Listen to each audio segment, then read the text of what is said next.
This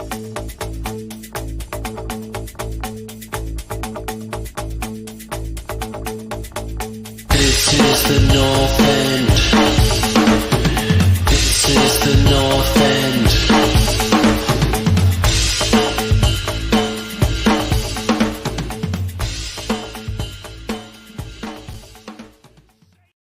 Welcome back, North Enders, to the North End YouTube channel. This is our season review. It is some old school lads here with us tonight. We got Paul and Connie kicking around. The other lads are just not able to make it. As you can tell, probably it's been a while since you've seen our lovely faces. We've just had a mad time of year, and it's a mad time of year for football and for us personally. So just want to say hello to the lads quickly. Paul, it was a mad last game of the season, or last week of the season, and lots of fun to chat about tonight. How are you feeling, and just how are you generally today? Good, man. As a Man United fan, I refused to be on camera until the season ended. So that embargo is now over. Both of you guys right now. That embargo is over. I can now show my face again. It's good, man. It's good. It was a crazy end to the season. It was one of the more memorable final days I can certainly remember. I did have to watch it a little delayed because I did have a 5-year-old's birthday party to run, and it was my 5-year-old. I should mention that. Yeah. But thank God, at least for now, DAZN is still a thing, and I was able to avoid all the scores and watch it a little bit time delayed. And I think we were chatting a bit before we started here, and I feel for you because this is going to happen every season, because that was basically that weekend is the last weekend of the Premier League every year. Yeah. So Yeah. Whatever. Try to organize your child rearing, around your football club support. Until Man United become relevant again and final day actually matters to them, my wife is going to know I have no leverage in the discussion too. Yeah. She's going to be like, "You're shit." You got to get the boy into it. That's what you got to do, because then once it's part of his birthday, then he'll look forward to it, as long as you guys are doing well. Connie, I haven't seen you, man, in I forget how long, but it's been a real long time. Life has taken over, which is fair. It happens to all of us. Good to see you, buddy. Good to see you on the get chat about the last week of the season, last weekend of the season as well. How are you, sir? It's good to see you. I am well. It is great to see you too. I am sure similar to Paul, I've never been happier for a season to end. Never been happy. Like the most ever, but I'm sure we'll get into it. But for me, the season was over like weeks ago, but what a crazy finale. Looking forward to chatting about it. Yeah, from a Premier League perspective, there's so many storylines. It's first time in a while, I think, probably since we've done this podcast, that there was this much going on in the same weekend that could have changed and did change throughout the course of the weekend. Before the title was decided, top four was sort of decided the week before. But crazy last week. Good to see you, Paul. I'm gonna let you roll on with this, buddy, and I look forward to just not having to run the show. It's exciting stuff. Yeah, you can sit back and relax. Put your head up, if you will. I'm doing it. So, I mean, all of these games happen at the same time. So I'm interested in maybe talking through the thought process to a lot of these games. I think we can probably skip ahead to like the major drama of the day, which was obviously down to the wire. Liverpool playing Wolves, Man City playing Aston Villa. Liverpool thinking, rightfully so, they had a real chance to pip the league when Man City went down 2-0 to Aston Villa. Are you guys like, I mean, I'm watching it and I'm kind of doing this thing where I'm like, again, I'm delayed. So I have the opportunity to pause one game, go to the other game, pause, go back. And I was like, fun. I was doing increments of 10 minutes each game. And actually was a pretty fun way to do it, because I legitimately didn't know how things were going to end. And I was kind of like losing my mind a little bit because I, for one, I don't want to say who I was rooting for, but it wasn't Liverpool. Was kind of like, are they going to do it? Are they going to pull this off? Did you guys have a sense that maybe, were you guys following the games as the live scores? Did you guys think Liverpool maybe had a chance there?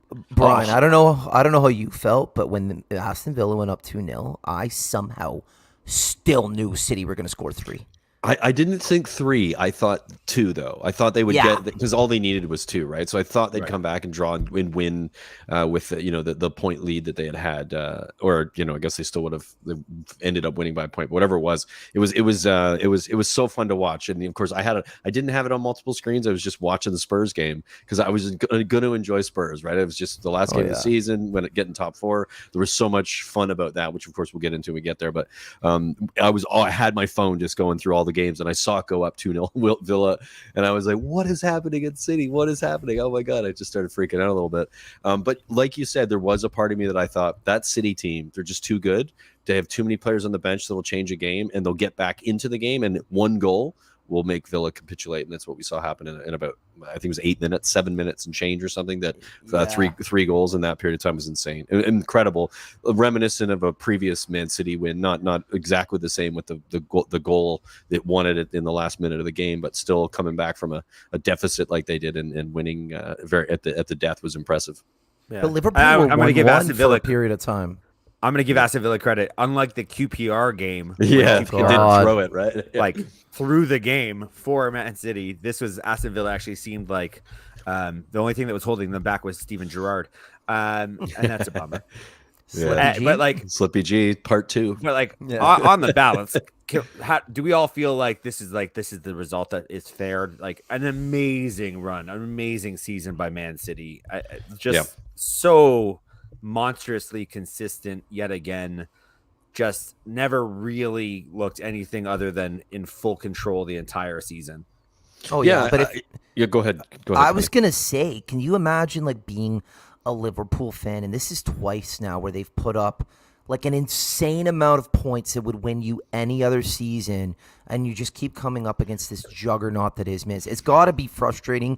I find humor in it. I like it, but it's tough for us because the two teams that we despise are Liverpool and City, so it's painful. But if I'm being fair, if I'm being neutral, like being a Liverpool fan, having these incredible seasons and still not having it be enough has got to be frustrating. I think it would be frustrating, but you have to look at their season. They were 14 points behind City at one point, and they've come back to make a game of it in the last game of the season. They're in the Champions League final. They've already won a domestic cup, or the 2 domestic cups, right? So they're on for a triple at this point still. So I mean that kind of makes you feel a little bit better. That's true. That's a good point. Actually, they're going to win more trophies. I mean, you want to win the league. Don't get me wrong. I'm with you. I get it. For me, the league is the hardest thing to do. That is the pinnacle. But to still get 3 other trophies that are also 3 very difficult trophies, particularly the Champions League, they've still got to win it, of course. But final at the weekend, I just think. They're not upset. They're disappointed to not win the title, but they're not complaining about the season they've had. From where they were to where they finished, it's been pretty incredible. Again, this is an assault in their wounds kind of thing, though. But it is kind of like Liverpool will only have this kind of team for so long. Like they are not going to be this team forever. Like they just aren't built that way. We all kind of know the run of luck they got in terms of like a big injection of cash well spent by the Barcelona. Timing of everything was quite good. Yeah, the timing of everything. This is they're not a nation state team. Like they're not going to always be up there. And so far they've won 1 title with this incredibly dominant team. Like this is one of the best, well run, well put together teams. And there's a reason why they're always in contention for these amazing trophies. But yet again, they are not able to beat Man City. I think if you put all of it together, didn't really even like break a sweat. It felt like if you put all of that together in one sort of like like as a sort of run a destiny or so like a team that has a really long winning run, I completely agree. I was thinking about this season as an individual season. It's a very good season for a team to win potentially win 3 trophies. If you look at it on a whole, though, I could see why you'd say like they're going to be disappointed if it's only 1 title in this run and they don't win another one. But I still think on the season on its own is insane.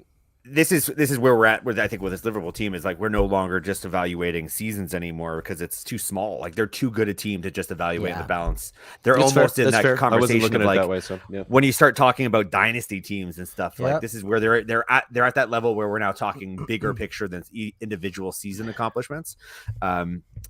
And that's a very telling. Like that's an amazing place to be for a group of players and as a manager and basically all the supporters right now. Like enjoy it while you can because fuck, man. And Angel It doesn't last forever. Angel Matos, who's clearly a Spurs fan, says they can thank Conte for giving them a chance. We did beat City twice this season. We did the double over them, and Liverpool didn't beat us either. So, good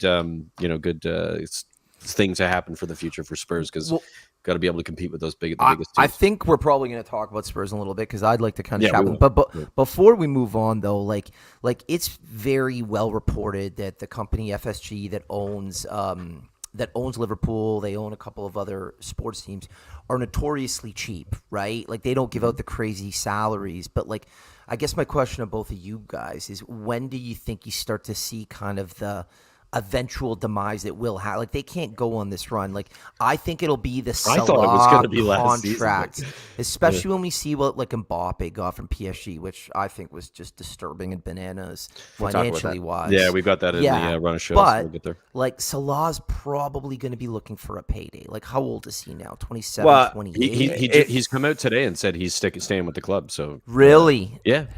But they haven't worked out the contract yet. It's not signed, to but answer your he's question, staying and he doesn't want to talk about it. To answer your question, you have to look at the average age of the team and the average age of the players. That's all it is. Like it's like anything else. They're precious goods. They age out. They do not continue on a path. And I know they've talked about having certain players already ready as replacements for a Mane or a Salah, but the reality is you're not fucking replacing those guys. No. Like you might have somebody who's You'll going get some good players in, but they're not going to be that level consistently across that front three. Like Diaz has been a great purchase. Jota Diaz is good too. Yeah, I mean it's still going to be pretty quality. It's as so of right hard to now, see we're them talking about a continuing. team that has Diaz and Jota as second options to the star players.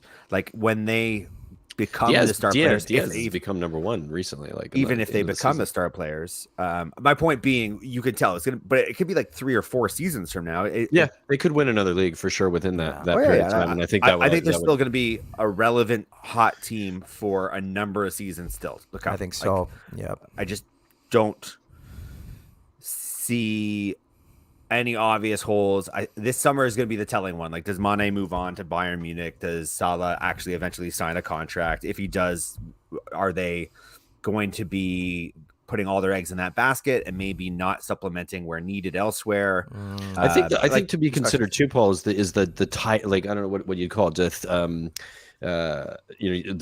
All the players are going to get tired of the regime at some point, and they're going to want to move on because they're like they've done it. It's like you sort of burn out a little bit. I think when it comes to we've seen it with other teams or other managers who do that now. Convincing new players to come in to meet that same demand at that same level consistently, continuously is incredibly difficult to do unless you've got a shit ton of money to do it. And as you said, Liverpool don't. So I agree that that's probably going to be the case that'll happen, and I think burnout will be part of it. But it will probably take a couple more seasons for it to really fizzle completely. And constantly chasing City, it's expensive to chase City. It is, for sure. I don't think if financially you can. I'm very curious to see what they do in the summer. Like they've got a lot of links to a lot of players to see if they will spend in this a lot. But I think it's going to be interesting summer. Yeah, they have a structure similar to Spurs, is that they pay a certain wage bill or wage. They have that they have their limit that they're going to go as high as, and then they put a lot of things in if you win this or if you get this many goals, you get this reward, and that's where the money gets made. And it's a great motivational factor for a lot of the players because hey, I make more money if I score the most goals, and it's or whatever it is, whatever's built into their contract. We get into the Champions League or win something. That goes a long way for a club to maintain a level of quality of players they're able to bring in, as long as those rewards are huge. I'd be shocked if they don't break that for Salah, because he's going to be looking for like at least 400 a week. I have to think. You'd hope so. I want to see the wage structure broke because that'll help. Yeah, time will tell. So then the other big event on the day is obviously who's going to finish in fourth. It was up for grabs between Arsenal and Spurs. Both, I got to tell you, had pretty easy games, like on paper. Both games and in reality, a combined 10 goals between both teams hunting for that Final Four spot. But I mean, here's what matters: all Spurs had to do was not lose, and they beat the shit out of Norwich. Just comfortable. Beat the shit out of them, who are the best team to play on the last day of the season. Yeah, you couldn't ask for a better team to play against. Terrible game. I mean, great result, terrible game. Oh yeah, it was fun to watch if you're a Spurs fan, but if you're a neutral, you're just kind of going, "What's the point of this?" Exactly. Let's be honest about it. The Arsenal lost that top 4 race when they lost to Newcastle, and the way they lost to Newcastle, and of course they lost the North London Derby the week prior. So those 2 games are the reason they lost it. And of course, this game just from the points perspective. But I just think it was a done deal when that Newcastle game lost, and it was in Spurs' hands, and all they had to do was get what they. A minimum of a draw. It was always going to be simple. And bringing in Conte and those 2 January signings was just a masterstroke for Spurs. They had that kind of rocky spell there. Conte made a lot of comments publicly, but ever since January and those signings, they deserve that top 4 spot. Like, you guys have to be excited at this point. Oh yeah, very, very excited. And to add to that, Arsenal not doing that. Arsenal sending 4 players on loan, selling their top scorer in the team at the time because they couldn't find a way for the 2 of them to get along. That was the turning point for sure. And the players we brought in, Bentancur and Kulusevski, have been absolutely incredible. I'm gonna that's a little bit revisionist history. They started playing better when they moved him on. It wasn't like the wheels fell off. Arsenal's wheels fell off. No, very guys, late. I didn't say the wheels fell off. I'm just saying it's a turning point for what eventually happened. You didn't strengthen your squad. You got injuries in your team once you saw Partey fall off. Once you saw the right back and left back Tomiyasu, both of those players got injured as well. They didn't have any depth in the team anymore because they didn't buy depth in January. Yeah, but what I'm talking about is Aubameyang. The way you described Aubameyang. You're going to sell your top scorer, and you're not going to put depth in your squad in case you run into a scenario where you can't score goals. How many goals did Arsenal score before that game against Everton? It tells you everything. They didn't strengthen when they weakened themselves in that January transfer window. That's bottom line. I'll hold on, but before we go on, I see where Paul's coming from. Yeah, they started strengthening themselves by getting rid of that guy. They did, and they started scoring more goals. But to Brian's point, if you remember, they kind of changed. It was. So I think what did kind of happen near the end of the season is the goals started spreading around. But you're right, the well did go dry, and they just didn't have that number 9. Like Nketiah is not. He's not like his a goals top 4. were lucky as well. Yeah, some of the goals he scored. And again, I would point to those 2 January signings for Spurs, and Conte's a world-class manager, but Kulusevski's been fucking awesome, man. Oh, he's been incredible. Absolutely incredible. If you look at his statistics compared to some of the other better players in that position in the league, he's only been there since January, and I think he's got 6 goals and 9 assists or some shit like that. Maybe not that much, but it's absurd statistic, and you're kind of going, that's like 3 months. Hold on a second. Are those loans though? Are those loans? No, only one's a loan. They're both loans, but they're both. They're both loans. Yeah. They're like loans with like a pretty significant guarantee that there's no reason that we. How much money are we talking? It's actually quite cheap. I think Decky's cost about 30 mil, and I think Bentancur's 16 or 17. Well, that's not bad. Yeah, so like pretty reasonable amount of money to spend for what they've done to the squad. And of course, they're Conte players. He knows what they want, and he got them to do it immediately. So they knew. I'm going to move us into the conversation of Arsenal a little bit, though, because I do think this is getting a little. It is still very surprising to me that Arsenal found themselves even in the race. Like their time is not yet. Like they're not supposed to have been there yet. They're not built on paper to be a team that's better than Spurs or Man United, and they for a good number of months there were like they got themselves into that race. They got themselves into the pressure. Yeah, there was moments. There's no doubt about that. Like Spurs are out of the top 4, Man United are out of the top 4, and then they'd be back and forth, and then Arsenal.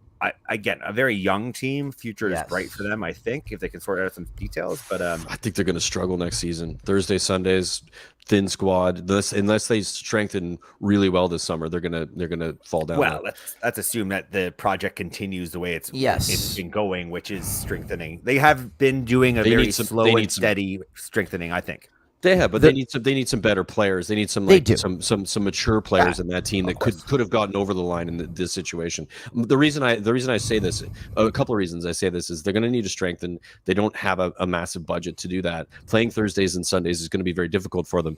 I agree. They have improved. They finished 8th, and 5th. They didn't, but what they did do is they fell off when they had a chance, when it was in their hands, playing once a week for most of the season. That is probably the last chance they're going to have. Now they got to play twice a week. They don't have the squad for it. I think it's going to be really difficult for them. But Bri, if you take off your Spurs hat, this is not my Spurs hat. This is fact. I'm hearing this from Arsenal fans. This is what they're saying. So here's my question to you: do you not think they overachieved? I think they overachieved this season. I agree that they overachieved. Yeah. Yeah, But I 100%. would say this. Remember, maybe 4 weeks into the season, all of us were sitting here on this YouTube channel essentially saying, man, how is Arteta still in a job? He's done well. He's done a lot with kids. He turned it around. Getting Aubameyang out, and you're right, they didn't replace him, I think was a masterstroke. It brought the team together. It gave him a firmer grip on the team. Similar to Spurs coming up this summer, it's going to be interesting to see what they do because you're right. We look at Man City. We look at Liverpool. Arsenal absolutely did not have the depth near the end of the season. They didn't have enough goals in the team. But to Paul's point, there has been this project, and you think about the Ben Whites and some of the other purchases, they've been good for the first time in years. Like some great investments, they got to keep going, and they've got to give him money. And if they don't... Not talked about, but Saliba is one of the best European center backs, and he's on loan right now from Arsenal. He's coming back into Arsenal fold. Yeah, I'm not. Look, I'm not. I think Arteta's done a really good job. This is again. I'm not speaking with my Spurs hat on. I'm going actually, like I said, mostly about what I'm seeing. Arsenal fans are that they're worried about. Like they said that the reason that they ended up where they did was because of not strengthening in January.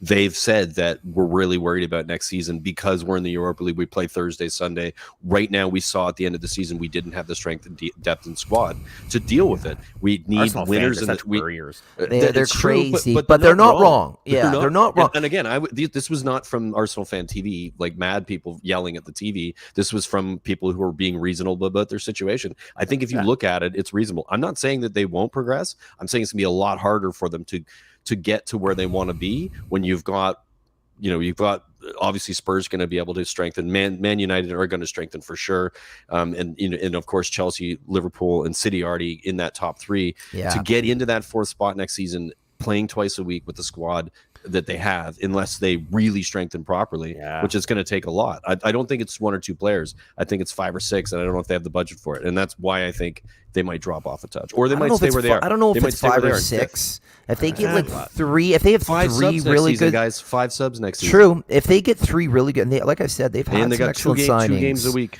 It's whether or not Minimum. Arteta gets the budget, and whether them playing in the Europa League is enough of a draw to get like or if it's like a Darwin Núñez or some of these other, because you guys got to remember, and we don't really talk about enough, and maybe we will. You got Newcastle who are going to be throwing money. I was going to be mentioning Newcastle, but I don't think it's top 4 yet for them in that. It's scenario. descending into a lot of madness 8th, now. 7th, 8th kind of thing. So worth noting, dialogue.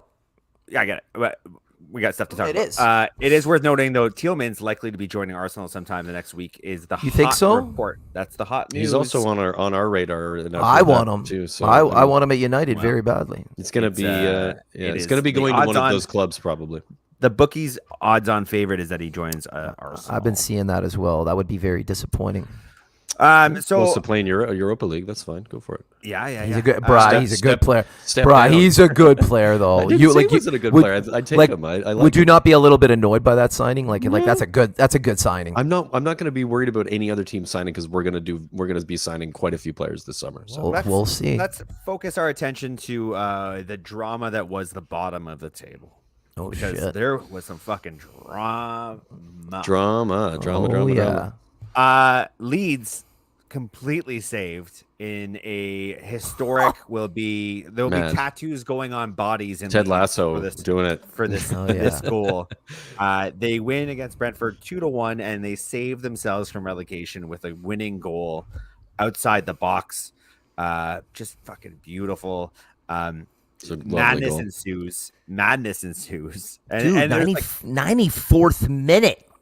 94th minute. And 94th minute.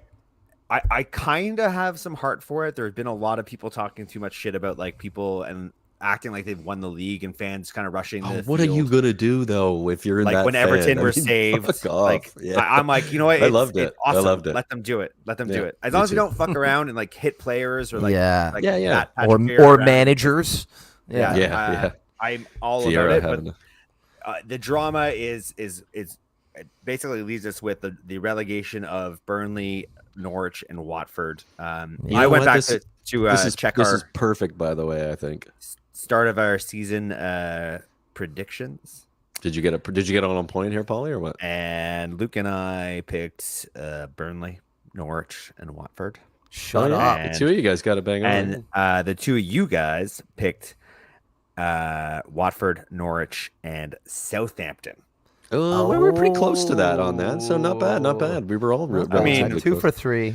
Yeah, 2 for 3, Two and for then three and ain't then bad. Southampton were right 2 out there. of 3 ain't bad. Isn't that what they say? Did you guys see Rafinha at the end of the game Running on his knees or on whatever? his Yeah. knee, walking the length of the pitch on his? What Yeah. was that? Does anybody know what that That's- was? A Brazilian Catholic thing. That's I prayed to Oh. God and I promised that I'd give him this. Or God, yeah, it's gonna be something. he'll be on the go this summer.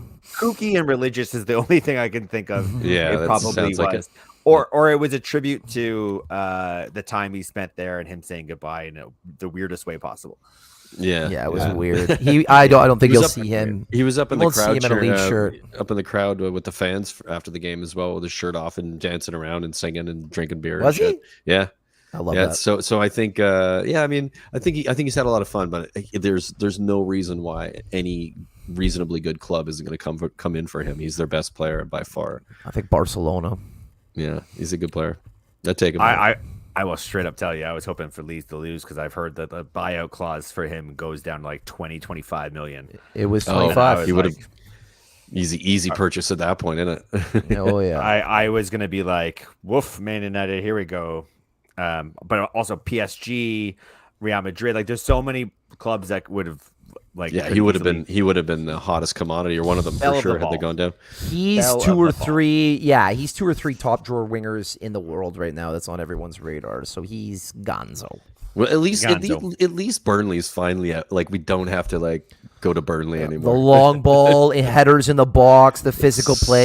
It's a championship team. I'm glad they're in there. Like, I'm actually these 3 teams. They're the 3 in my mind that deserve to go down. Yep. Everton were like these are the 3 that should be And relegated. I'd rather see Leeds. They're a big club. You know, Of I don't course. like them by any stretch of the imagination, but I'd rather see Leeds in the Premier League than fucking Burnley. Same with more Everton. exciting. Same with Everton too. Yeah. Like The Everton belong crowds, in the the Prem. rivalries. Burnley Yeah. don't have a fucking rivalry with anybody. No. They're too shit. So Yeah. Yeah, and they didn't back their manager, and they haven't backed their manager for two yeah, they've been cheap. They've been full Yeah. summer transfer windows. and then they Uh, sack him, and you know, Yeah. it just after all the stuff he had done, you're just kind of like the only thing that was good about Burnley, they sacked him. So So I'm gonna dust this off because I think it's worth reminding people we don't know what we're talking about. Start of the season, we asked you predictions. Everybody give their predictions of who's going to be the champions at the end of the season. I know what I said. I was completely wrong. No, Brian, Ireland. Did I say City You were- in the end? You were Man City. Oh, Dave, you I were think- Man City. I think I might have Luke was changed Man it to City. Chelsea mid-season. I, or something. for some drunken reason, went with Chelsea. No. You went with Chelsea. Shit. I think the thought Lukaku thing swayed you. I think a Yeah. little Oh, bit. I was very. Yeah. I went through all my picks and I was like, I think I was really expecting. I him think to have an mid-season, impact. I at one point, like one moment, I was like, "Oh man, Paul, you were right. It's going to be Chelsea because they You know had what done it so is? well." You the beginning. flip flopped. So I'll tell you exactly what your final picks were. Your top 4 was going to be Man City, Chelsea, Liverpool, and Man United. And Oh, wow. Chelsea was maybe your 3rd, and then you flipped them to 2nd because of all the okay. talk I was saying about Right, Chelsea. you convinced me they were going to go up, but City were going And to. then- Well, I got something right. That's exciting. And then Dave, you were Man City, Chelsea. Oh, sorry, Man City, Chelsea, Man United, and Liverpool were your top 4. Oh God. Luke had Man City, Chelsea, Liverpool, and Man United, and I had Chelsea for the win, Liverpool in 2nd, so I got one right, and then Man United 3rd, and then Man City 4th. Oh fuck. Nah, I was Well, really Paulie, keen for on somebody them who's fucking so good having at the fantasy shit. football. Wow, your predictions are fucking terrible. Yeah, listen, you were top into the number 806 in Canada for fantasy, That's There impressive. you man. go. That's impressive. That's impressive. and I lost on the final day. I know. Pools, whatever. I saw Uh, that. Yeah, it was hurtful. It hurt my heart. And anyways, this is all to say we are good at talking about football, but not necessarily great at predicting football. But some of us Yeah. are. Yeah, Some of I us mean, got it right. I think I did reasonably well, minus the Spurs not getting into the top 4. I don't think anybody would have predicted that. And you got the bottom right there, Paul. You got the bottom 3 perfectly, and so did Luke. So Pretty good. There's some knowledge in this. I can sense failure.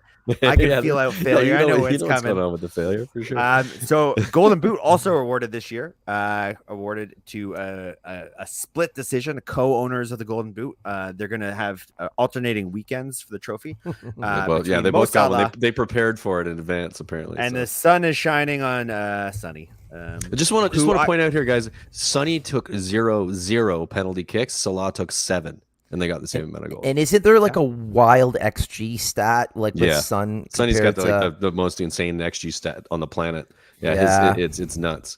Yeah, for me, he's better than Salah this season. Not better across the board. I get what Salah's done, but this season, Sonny was unreal. Well, let's get into that a little bit later. I think it'll come up. Let's hold off for maybe when some other topics come up. What's on right now? They're 2 on the. All right, let's do it. Okay, that's your. I don't. Number one, I don't think we have to have a conversation about who's been better. I think that's just an artificial. Just one statement. That's all it is. But I do think it's worth noting that Salah was in Africa for the African Cup of Nations. Good point. This season. It's fair. He missed some games because he I think got COVID on his way back. He did lose his form just generally too, Paul. He did not play well for a period of time. I think he was a little bit heartbroken because he missed the penalty for the win of that, and his teammate Sane won. And I think he struggled to get his form back. But I mean, I would say is that, and this is a fantasy football observation. Mo Salah I felt was more consistent, constantly scoring goals. Where I think it felt like Sonny had more games where he kind of got bags of goals in like 2 goals here, 2 goals there. You know what I mean? Sonny's like that. He's a bit streaky too. Also, keep in mind, Sonny scored 7 goals in the first half of the season, or first season up until Conte came in, and then scored the remaining 18 goals in the last part of the season, which is nuts. Like another nutty statistic. Here's what I'll also say about these two. This is where the angle I see it from. One of them plays on, with all due respect, Brian, a significantly better team as well, where they get more chances and they get the ball more. So I think I'm more impressed with what Son did. I mean, it's him and Kane. We all know that. That's the magic. But like Liverpool dominate. Salah gets the ball all the time. So I think it's a little helped with that too for Spurs, though. Yeah. Our front 3 has been insane since he's come in. So I think they all do, right? I think that's the inevitability when you've got 3 very good players who play off each other, who are able to see what the other players are doing. That's what you're seeing with those 2 groups of front 3s in both squads, which is awesome. Do you remember when we used to joke about his son world class? I mean, come on. I don't think it's a question anymore. Come on, yeah. The fact that he wasn't even nominated for fucking player of the season is absurd to me. Yeah, that's outrageous.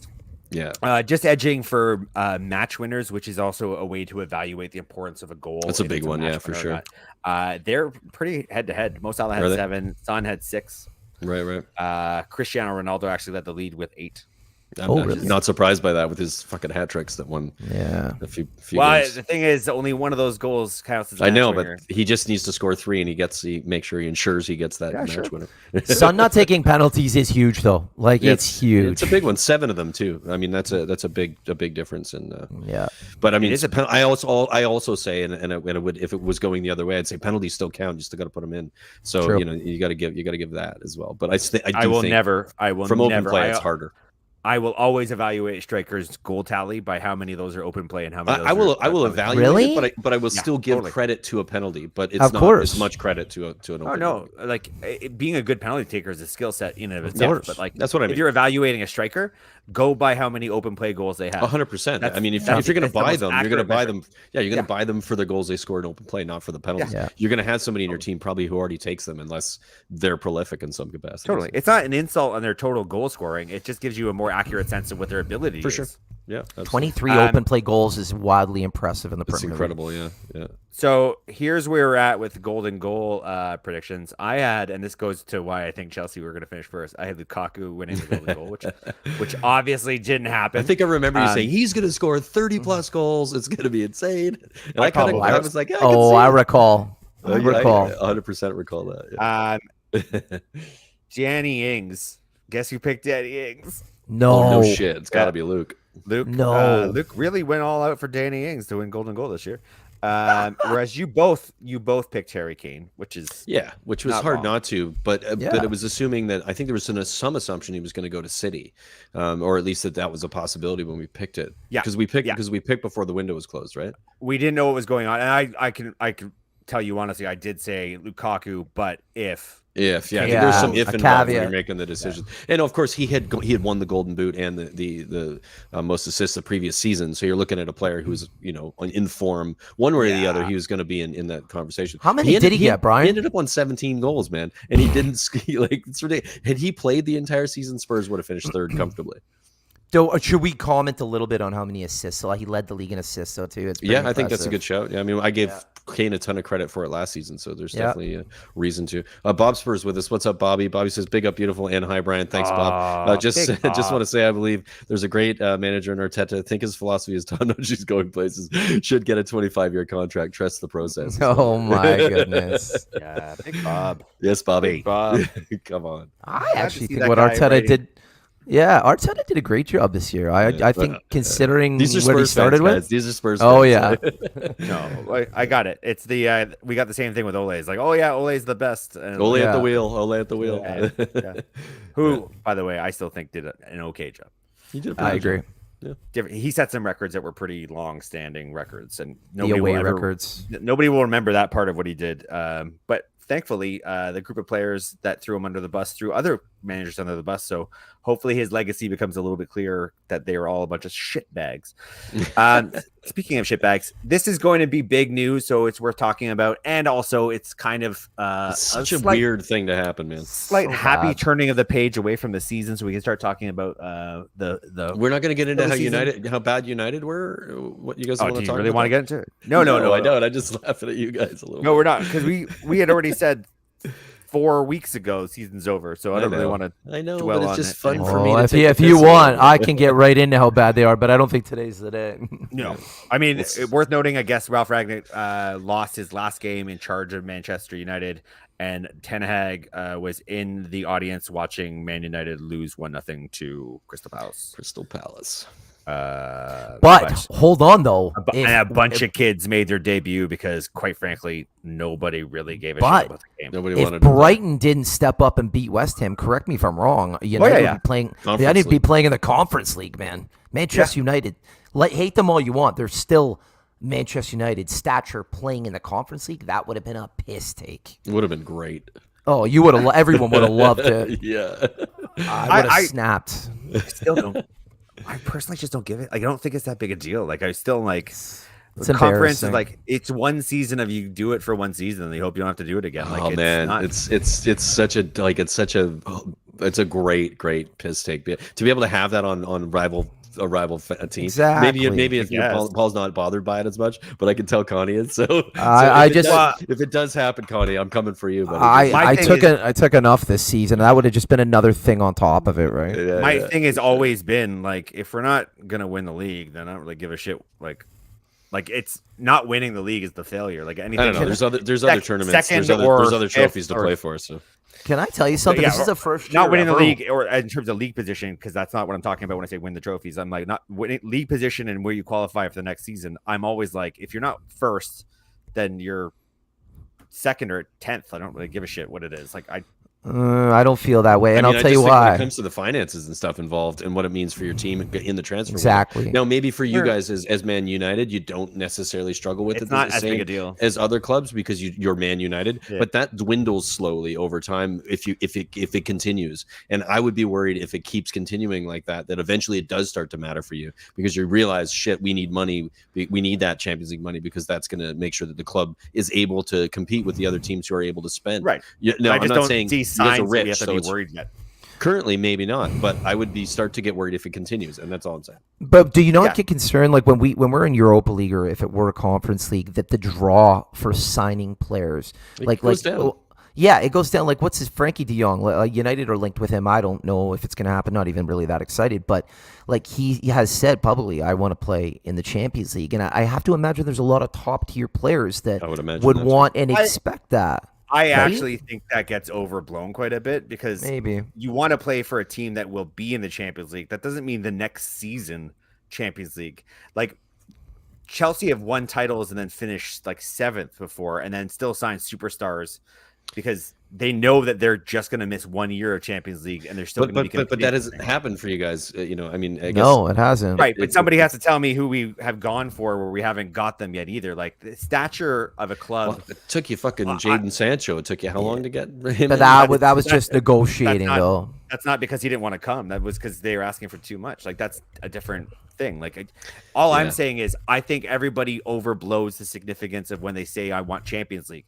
I think most players understand that they want to go to a team that will be in Champions League regularly, or is one of those expected teams, not necessarily that, oh, you're not in it next year, I don't want to be there. No, I get that. I think fair. I think that's fair, but I also think that there are probably some players who do, there are some players who do. Like I think you could say that. Sure. I mean, who knows like what the number is, but I would argue that there's probably players who wouldn't go to Man United if Man United went to the Champions League if they could go to a team that was. I kind of want players that aren't coming on because we're good for them. Like I want players that are coming in because they think they can help get us to that level that we should be at. Like I want hungrier. You know what I mean? Like the attitude of players that I want a chance to win a trophy. I want a chance to I want to join Man City. Jack Grealish's of the world. Yeah, he's a great example. I mean, good for those clubs because they're there already. I just kind of need Man United. I'm with you, man. I agree completely for that. I just think there are players who would make the decision based on their own personal scenario. But yeah, final comment on that. That's me talking about Man United, by the way. If anybody's lost track, I was talking about Man United. I was basically just saying I don't actually give that much of a shit about final league position. I think it gets overblown, the significance of it, and that's my takeaways in Man United. Here's my final comment on United. Unrelated to Mbappe's picture on the screen. Yeah, first time for the confusion, folks. First time in my life, I was so disenchanted with United that it made me disenchanted with the Premier League. This is why we haven't seen you in weeks. I was so depressed at how bad they were. Like it was, and Paul can relate to this. Like the effort and the standard got so low that I was just like, I was so like disenchanted with football almost. And I'm, to Paul's point, I don't care if you're 17 or 18, I just want to see somebody come into the team and fucking try because it was so bad. But yeah, Paul, back to Mbappe. We're going to do a 5 things about Man United end this season video, and it's going to be emotional and it's going to suck for us. Some tears. I'm looking forward to that. Okay, but here's the deal. Mbappe, who was all but signed by Real Madrid, who apparently has thrown a massive wrench in their transfer plans of Real Madrid because they didn't focus on signing Haaland. They put all their eggs in one basket. It was a Mbappe-shaped basket. He has been given an insane amount of money, which is not entirely surprising, and it's again, it's a state-owned team with lots of money, so that's not a shocker. Just so gross, man. But now he apparently has a say in who the new manager will be, or the manager, if it's the current manager, or if it's a new manager.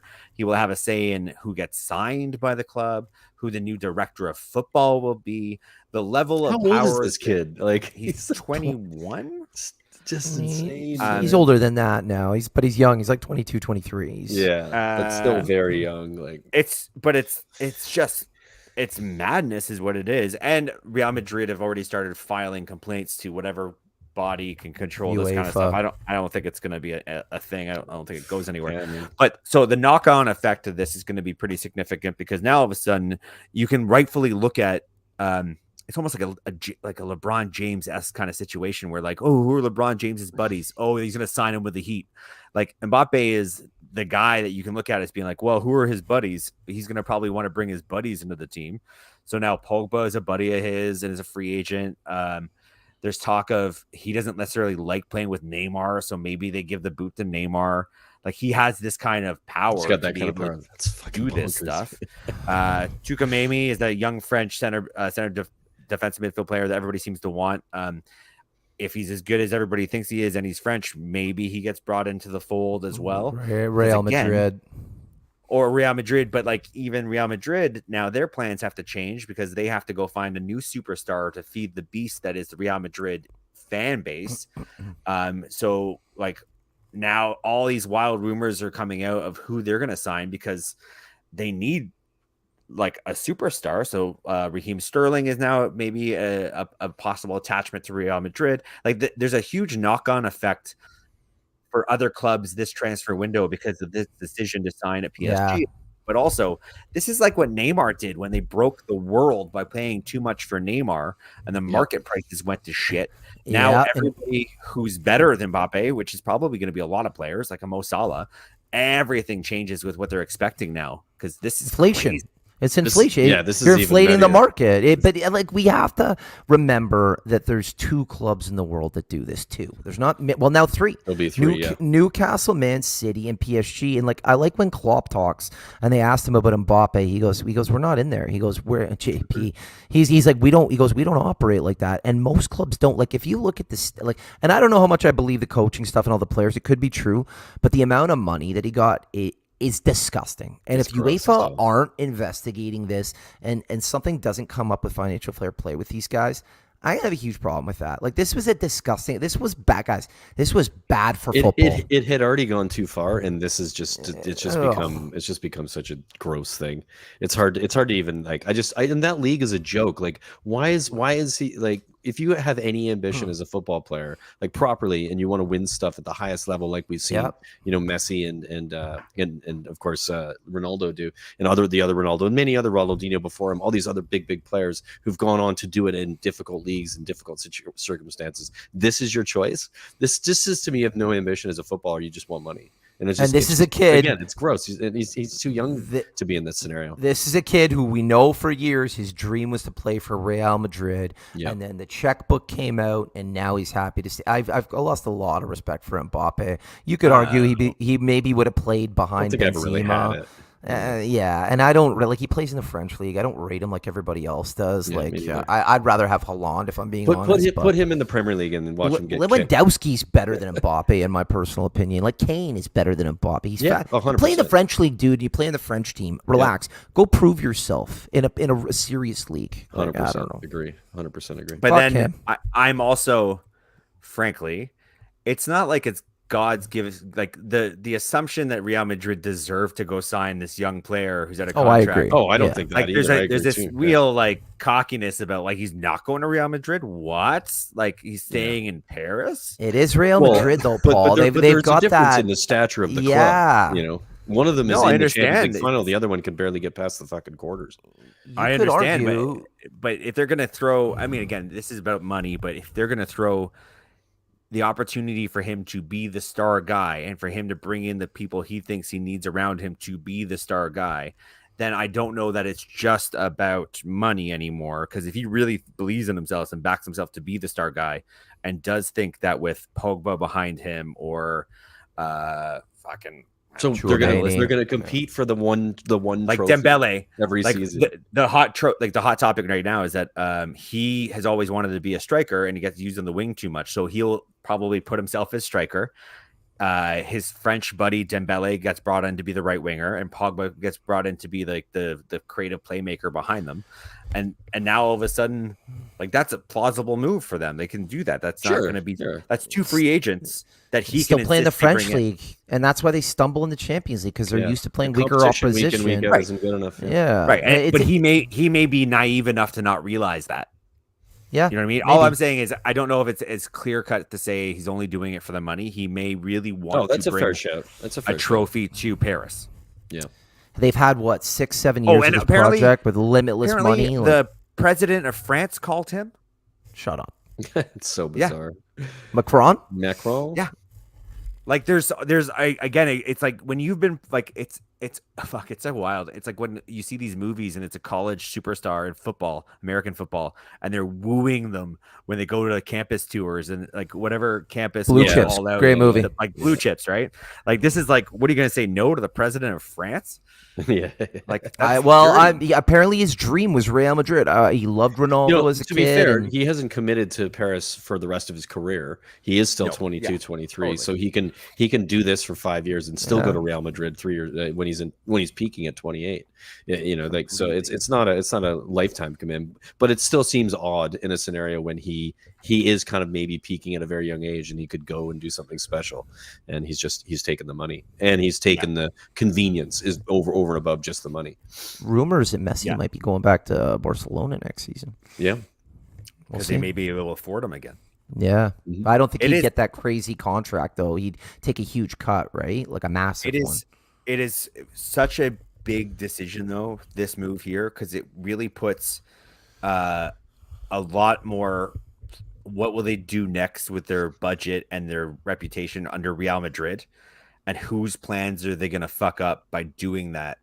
Because before, you could probably have predicted what their activity for the summer was going to be. Mbappe was going to be a big shiny signing. Haaland maybe, but now they've lost one or the both other. those guys. Yeah. Now they've lost both those guys. Now they're going to need to bring in like Lewandowski's probably pushing for a move. Barcelona. So does that become a conversation with Barcelona or now Real Madrid? Like there's so many things that happen because of this, because it puts like a very big player, Real Madrid. Nobody can predict what they're going to do, but they're going to do something, and it's going to be somebody's superstar is going to go there. Yeah, but who? Because from what I'm understanding, Lewandowski feels really disrespected by Bayern Munich and is borderline forcing a move to Barcelona. But you're right. Real Madrid have to do something. But, I mean, like Benzema's what, 33, 34?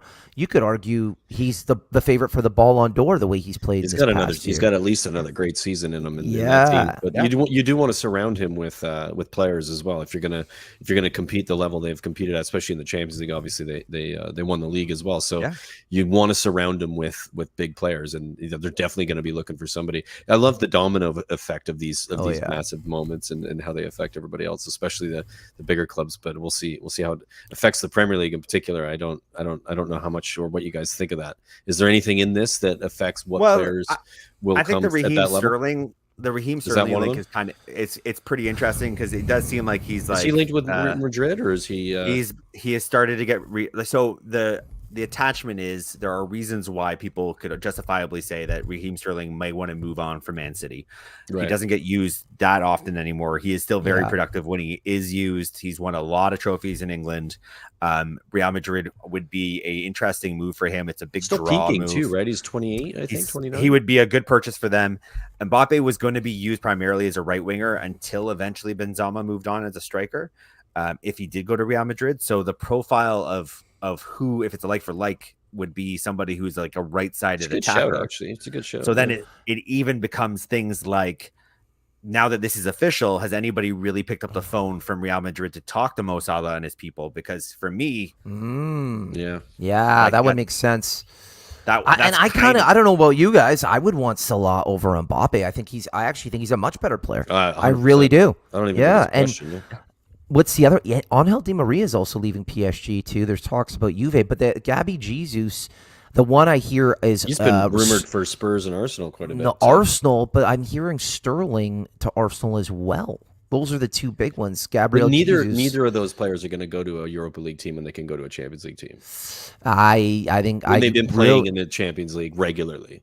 I can see Gabriel Jesus going to Arsenal, getting paid a little bit more and starting every week. I think he wants to give a bit of an FU to Pep and be like, hey man, I can be a starter every week and score goals every week. Like you never know with players though. Like Kamara is a good example of like that guy is one of the most talked about free agent central defensive midfield players that is young, and he's got a lot of buzz behind him, and he's attached to a lot of guys.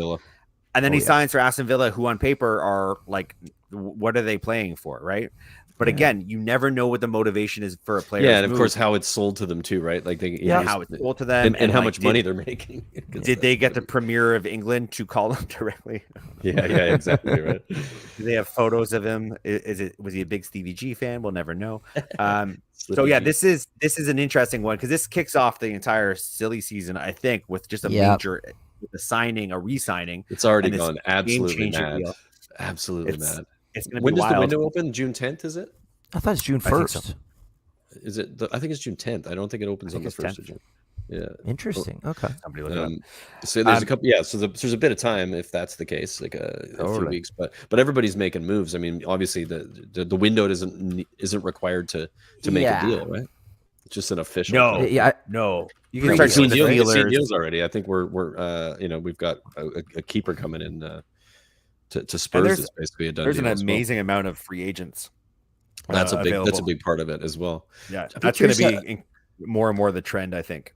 Yeah, absolutely. And you're going to get good players for a good price, and obviously you're able to pay more wages to that player as well, so it's more attractive to them.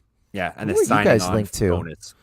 Who are you linked to, Brian? I know we're getting off topic, but like A lot, quickly, just a lot of the same players. Sterling's been a link.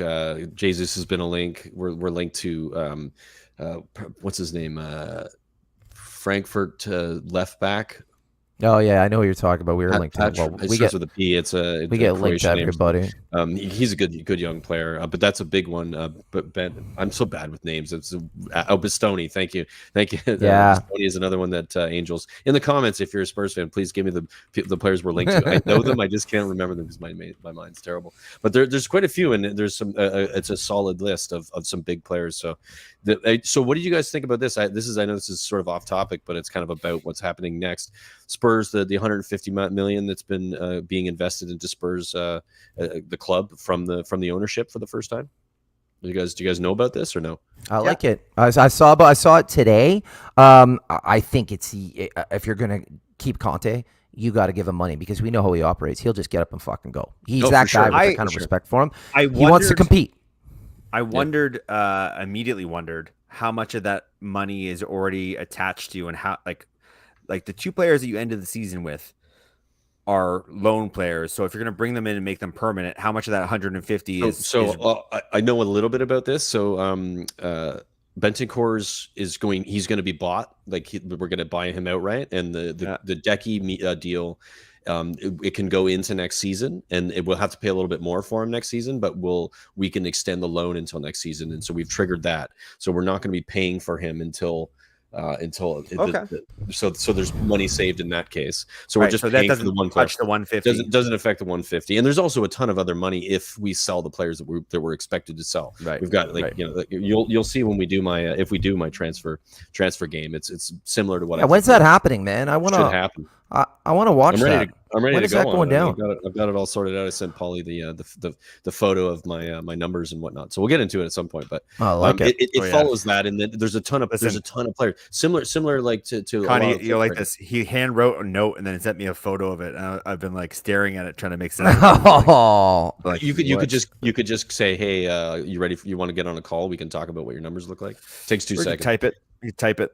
I'm not gonna type it. I just no. You said it to me when I was in Mexico, so I haven't done. Yeah, that's true. But anyway, quick shout out, Real Madrid, and we kind of. I know you guys have probably talked about it in the past, but Chelsea, Rudiger's a huge fucking free agent signing as well. Yeah, Rudiger's huge, and that's great for Real Madrid. Madrid. No, for Real Madrid, like there's gonna be a lot of players like that this season that are going to be open for leaving, and clubs looking for a lot of big players. Could be a ton of shuffle, I think, from across all Europe. Interesting to see what the new ownership looks like for Chelsea as well. If they're going to get the same kind of funds that Roman. There's rumors that there's going to be 200 million for Tuchel to spend.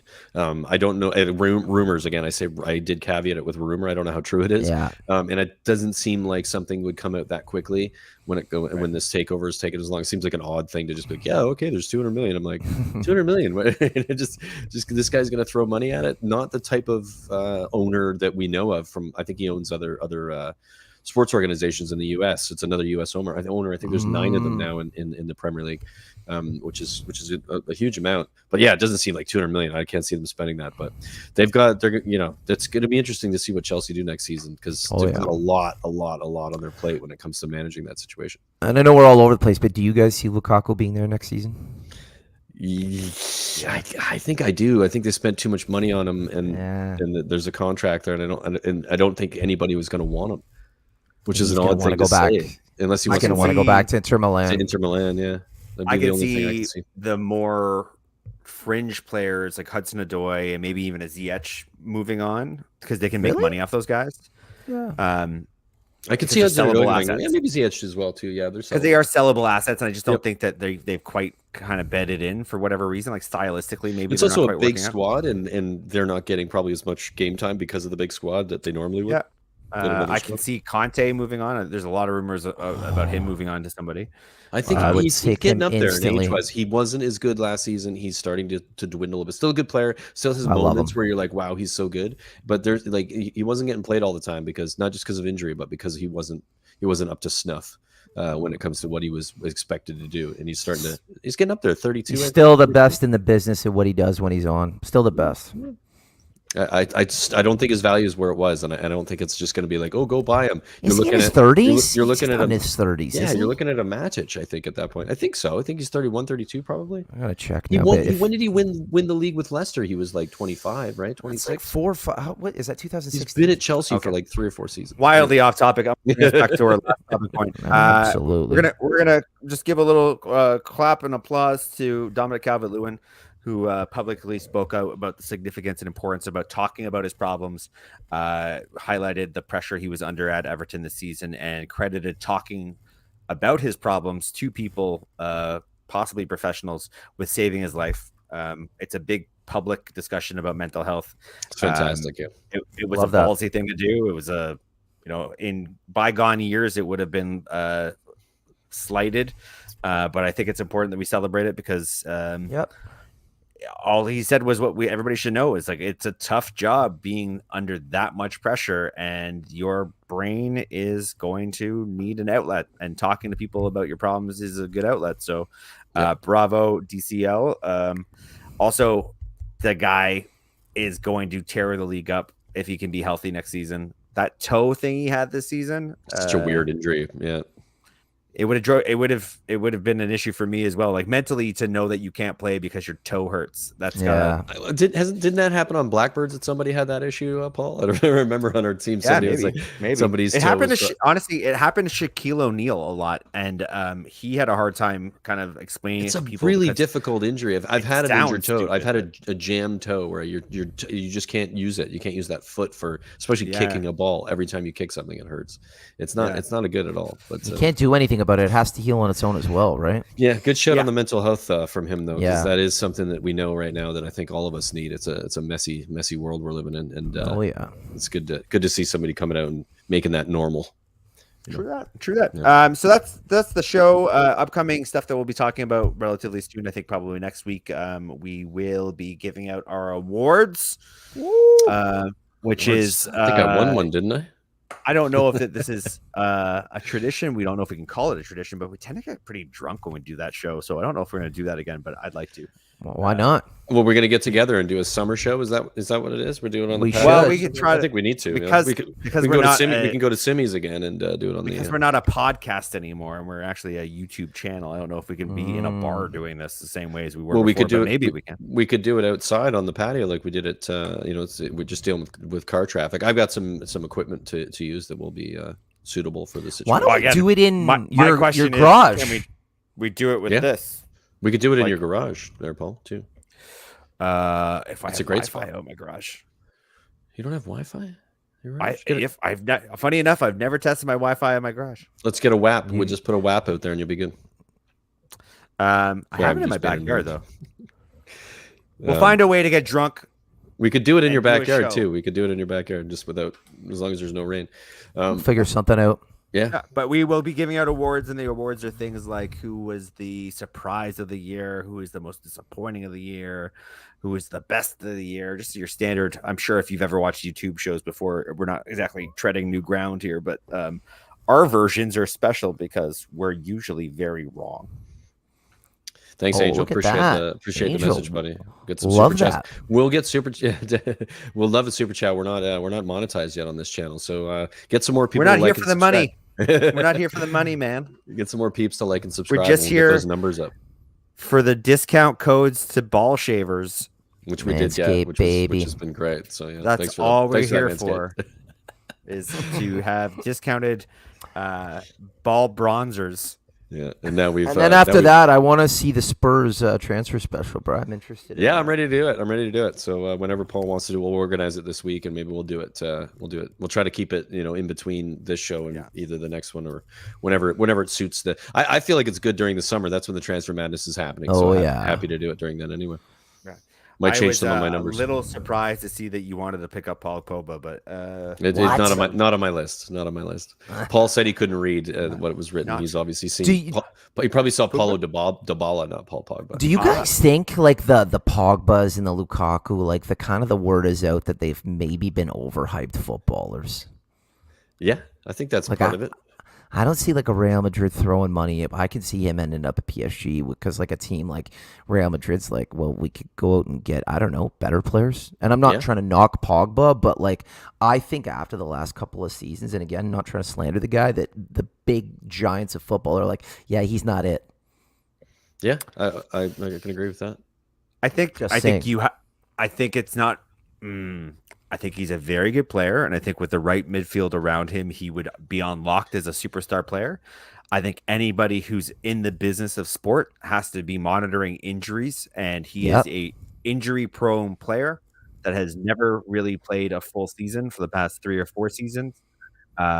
It's I would things add. like I would add their attitude about football There's- as well. So, Ego. there's There's other personality is a big part of what makes until really good recently he players. would have come with a I won't speak ill of the dub, but he would have come with R.I.P. his agent, who was a piece of shit.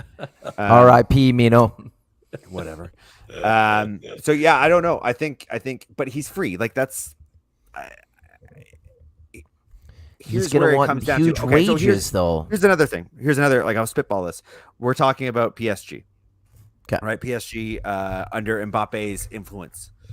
I would fully expect to see Zinedine Zidane in charge of that club in the next month. Oh, I that's a think good Poch is shout. out. Zidane comes in.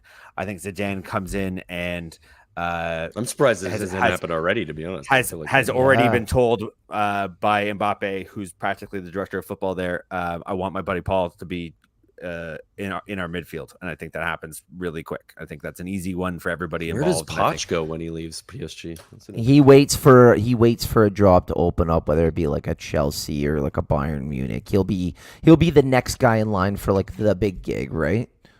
Yeah, I think interesting. anyway. Maybe Maybe People like Poch. People like Poch. he's Like, you don't likable. just- I love Poch. He's like he did so much obviously for Spurs, but when it comes to his acumen as a manager, he got lucky at Spurs to some extent with the timing of everything and some of what happened. But since then he hasn't really isn't been that impressive. He's gone to La Liga, the league we make fun of, and he's won the league there, and he struggled in the Champions League. So it's kind of the same as Mbappe in a sense. Is he good Ligue enough 1. to go to a top team right now? I don't know if he Ligue is. 1, not La Liga. Oh, sorry, that's Yeah. what I mean. My bubble. No, you're right. I mean, I think, but I don't know. He's always attached to everything though, so I do think he'll get a big gig coming up in the next 6 months or so. I think Interesting to see. I would probably put money on him doing some sort of international team for a bit, I could see him doing Argentina for sure, managing Argentina, but I don't know. like too young for Argentina or like a Belgium or somebody. Like He once the does World like his Cup club is over. football though. He likes his club football. He likes the training sessions, the Yeah. day to day. He's very active in that stuff, Sure. or at least he was previously. Maybe that's changed. But it'll be interesting to see what happens. But I could definitely see Zidane going there. I mean, that's the no brainer scenario, right? Yeah. Right. And he And wins that's- the and cha- that's and he all. wins the Champions League with him probably. Why I just really, and Pogba would be very good in France. Like he would do. It suits him for sure. he would- Oh he yeah. would- He It's would his be home, very comfortable all of the reasons for comfort, family. Or, and this is the alternative. He goes back to Juventus. But Yeah.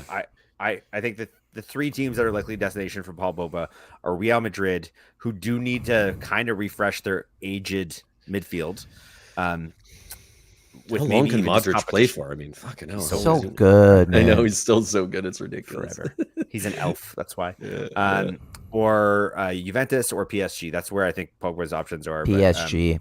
I can see it. But, PSG. I can see I mean, PSG with Zidane for sure. That seems Money, man. logical. I also Moolah. don't think he's going to be like, he's not going to be the belle of the ball. I don't think he's going to be. I think this Tchouaméni is probably going to be getting more attention and phone calls from those clubs than Pogba is. Real Madrid, baby. Keep an eye on it. I think he unfortunately. soiled his reputation with his run at United. Yeah, I think he's he been feels poor. like And to Paul's point, he's injured all the time. And when he plays for France, he's got friggin' N'Golo Conte. Like that team is stacked. He doesn't stand out when and it's guys, it's international football, and that's something a topic that I've Suits him enjoyed this probably. last year. International football is it's like 5 steps down from like the Premier League. It really is, right? There's Like, no intensity. There's no pace. no. Yeah, it's different game completely. Oh, you for beat sure. Lithuania 7-0, and you got 4 assists. Pogba's the best. You beat Lithuania, dude. Relax. Yeah. Yeah, Come How on. come you can't duplicate this under Ole? Oh, it must be Ole. Unlock him. Unlock him. He's a dude. Relax. Yeah. Needless to say, if you don't know, the Man United fans that are talking right now are me and Dave, and we were happy to say Paul Pogba got. Unfortunately, he is the not scapegoat, but you can't separate the bad times we've had over the past few years from him. Yeah, there's definitely there's some correlation in that situation. I would imagine. So if we're going to turn the page and start fresh, wish him Now well. is the time. Off he goes. Yep. Okay, well that's the show, guys. On that note, like I said, thanks for watching, guys. Thanks for watching. Appreciate it. like I said, some kind of drunken version of the show coming up. And we hope to maybe get the whole crew involved. But That'd be we're an nice. It'd be nice to international get it'd be nice to get Zaz down to meet him in person as well. So I do Yeah. like the idea. I'd like the idea of doing an in-person show. So let's try to see if we can make that happen. And then, I mean, throughout the summer, I'm sure we'll do some transfer shows, which are always a good time. Absolutely. We'll maybe do an update on what each club that we follow is up to. Would be an interesting one to see. See and who they brought in. And, 5 things about each of our clubs to end the season. Lots of content still in the works, folks. I like we're gonna it. do it. We're gonna do it. It's gonna be summertime, but we're gonna have fun. So tune in and subscribe and slap that like button. Tell your friends. Tell your family. Or Cheers. we'll Are find you. you Paul? Are you running the video, or do you want me to? You can run the video. I always press the button wrong. I know it's true. All right, thanks for watching, everybody. Like and subscribe. We'll see you next time. Bye. Have a good summer. Ciao, ciao.